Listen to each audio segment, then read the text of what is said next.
My name is Reed Pelfrey. And you're from? I'm from Toccoa, Georgia here. I grew up about 250 miles up in southeastern Kentucky. And these are your artifacts? Well, yeah, they put them together. I had nothing to do with it. Oh, okay. They were just missing out of the closet one day. And this is you? That's me. Wow. My goodness. And this map, you said that was kind of special to you? That's original, what I used in Europe. Wow. And of course, this is a division dividing line. The 82nd is jumping in here. 505, 508, and 507. So there's Lafayette Causeway right there? Yeah. Wow. Well, that was, yeah. Now, you guys, you landed here in the 502nd drop zone. Yeah. Where did you go from there?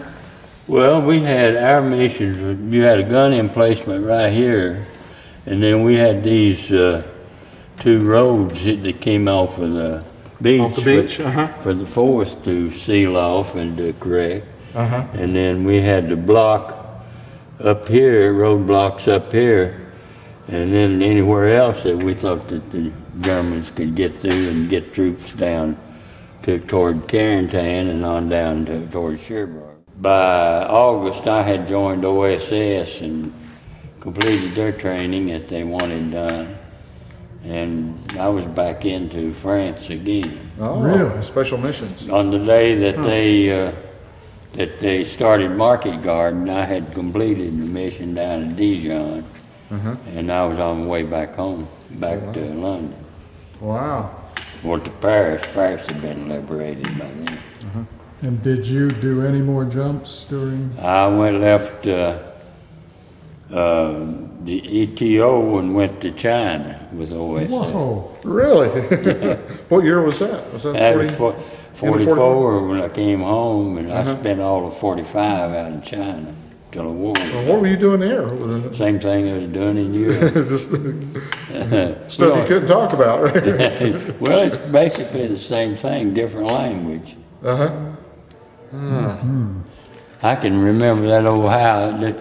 There was just a house there now, or then, 1944. Dead Man's Corner is a museum. And are those English wings? This is your English basic jump wings, and this is British SAS, but because we were using British equipment, and we worked with SAS, they just took the SAS out and put SF in there.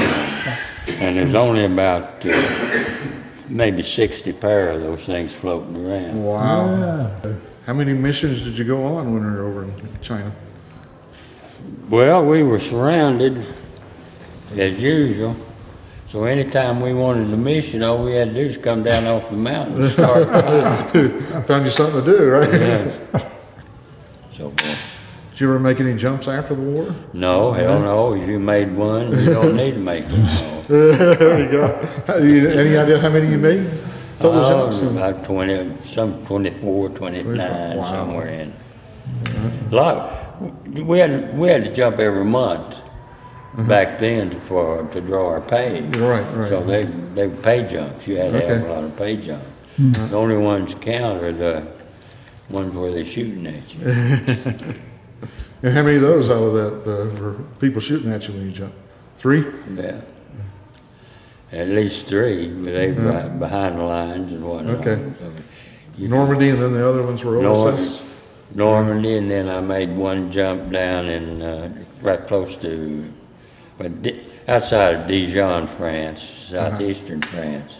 With the OSS? Yeah, and then our teams were being overrun. Hell, they had lieutenants running out their ears, field teams.